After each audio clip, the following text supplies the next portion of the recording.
Shalom, selamat sore Bapak Ibu Saudara yang saya kasihi dalam Kristus Yesus Tuhan kita. Hari ini saya mengajak setiap kita untuk belajar akan kebenaran firman Tuhan, dan saya mengambil kebenaran firman Tuhan pada hari ini di dalam Matius pasal yang ke-16 ayat yang ke-5 sampai ayat yang ke-12. Dan saya membuat judul khotbah saya pada hari ini yaitu tentang disalah mengerti.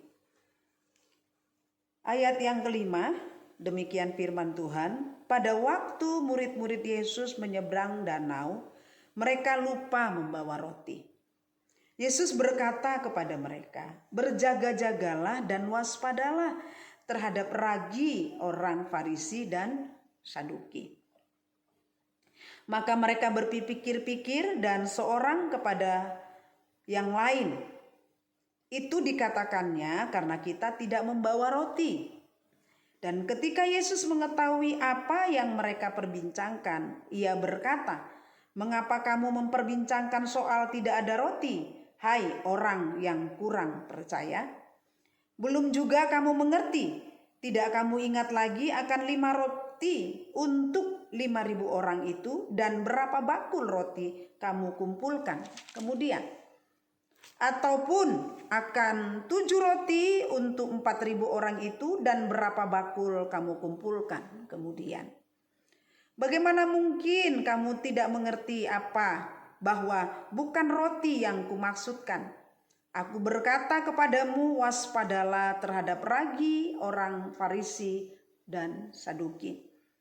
Ketika itu barulah mereka mengerti bahwa bukan maksudnya supaya mereka waspada terhadap ragi roti, melainkan terhadap ajaran orang Farisi dan Saduki. Bapak Ibu Saudara, hal yang terjadi dan dialami oleh Yesus pada waktu Yesus ada bersama-sama dengan muridnya di dalam perahu di mana mereka hendak menyeberang danau. Ada perbincangan antara murid-murid dengan Yesus, dan hal yang utama yang dikatakan oleh Yesus kepada murid-muridnya adalah tentang waspada, berjaga-jaga dan waspada terhadap ragi orang Farisi dan orang Saduki. Pada saat perbincangan itu terjadi, Bapak Ibu Saudara,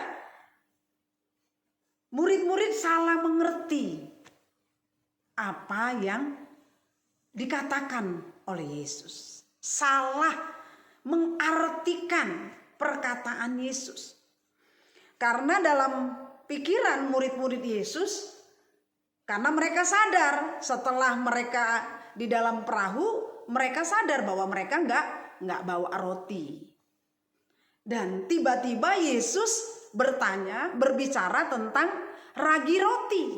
Ragi, yaitu ragi orang Farisi dan ragi orang Saduki.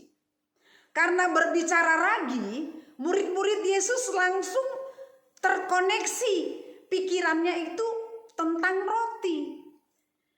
Karena ragi itu adalah satu bahan kue, bahan roti yang dipakai untuk mengembangkan adonan roti. Itu yang ada di dalam pemikiran daripada murid-murid Yesus. Namun Yesus pada waktu mengetahui pikiran murid-murid tentang apa yang Yesus katakan itu adalah salah. Yesus berbicara tentang ragi Farisi dan Saduki, murid-murid mengartikan bahwa Yesus sedang membicarakan tentang tidak ada roti. Padahal Bapak Ibu Saudara, ada roti atau tidak ada roti bagi Yesus itu tidak menjadi masalah. Karena dari tadi kita sudah membaca bahwa ada pernyataan Yesus. Karena mereka bahkan murid-murid Yesus sendiri baru saja mengalami mujizat, di mana Yesus dengan 5 roti dapat memberikan 5.000 orang makan. Dan dengan 7 roti dapat memberikan 4.000 orang makan. Dan masih banyak sisanya. Dan karena itu Bapak Ibu Saudara, reaksi daripada Yesus pada saat murid-murid Yesus salah mengerti tentang apa yang dimaksudkan oleh Yesus. Yesus yang pertama, reaksi Yesus yang pertama kepada murid-muridnya adalah menegur. Yesus menegur para murid. Di ayat yang ke-8 di sini kita baca, dan ketika Yesus mengetahui apa yang mereka perbincangkan, ia berkata, "Mengapa kamu memperbincangkan soal tidak ada roti?" Yesus menegur mereka, "Kenapa gujuk-gujuk bicara roti? Aku tidak sedang membicarakan roti." Bapak Ibu Saudara, Yesus pada saat dia disalah mengerti oleh murid-muridnya, dia tidak membiarkan situasi itu berkembang dan membuat resah muridnya. Yesus langsung menegur murid-murid Yesus. Dan dia berkata, "Aku tidak sedang membicarakan roti yang kamu bicarakan. Tapi aku sedang membicarakan ragi, yaitu ajaran yang membahayakan pada waktu itu. Yang sudah mulai berkembang seperti ragi. Yang mempengaruhi banyak orang. Termasuk murid-murid Yesus pada waktu itu. Ini adalah hal yang pertama. Reaksi yang dilakukan Yesus terhadap murid-muridnya yang salah mengerti terhadap dirinya. Berani menegur akan kesalahan yang dilakukan oleh murid-muridnya. Salah mengerti memang sesuatu hal yang tidak enak.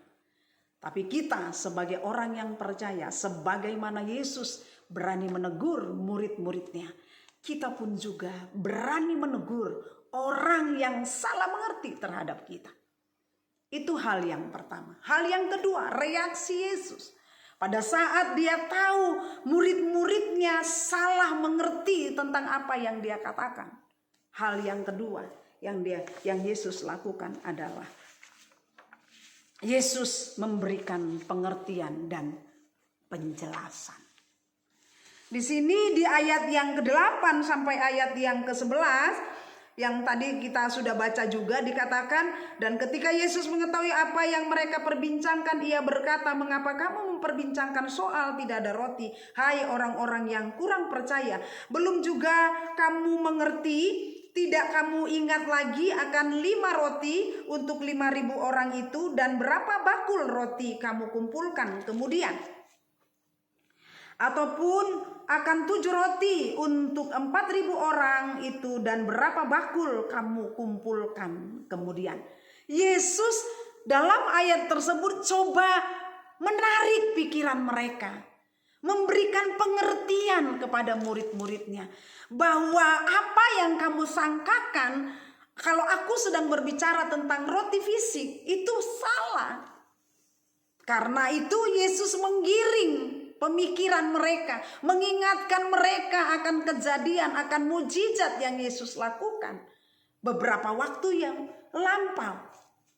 Nah, dengan memberikan penjelasan kepada murid-murid Yesus, murid-murid di ayat yang ke-12 jelas mengatakan begini, ketika itu barulah mereka mengerti bahwa bukan maksudnya supaya mereka waspada terhadap ragi roti, melainkan terhadap ajaran orang Farisi dan Saduki. Bapak Ibu Saudara, kita pada saat disalah mengerti oleh orang lain, hal yang pertama yang harus kita lakukan, kita berani menegur orang yang salah mengerti terhadap kita. Yang kedua, bukan hanya sekedar menegur. Yang kedua yang harus kita lakukan adalah kita menegur dengan memberikan penjelasan dan pengertian. Bahwa apa yang kita maksud itu adalah seperti ini,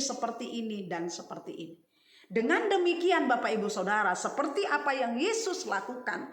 Dia memberikan pengertian, dia memberikan penjelasan kepada murid-muridnya. Sehingga murid-muridnya mengerti maksud dari apa yang Yesus katakan. Demikian kita juga seperti itu.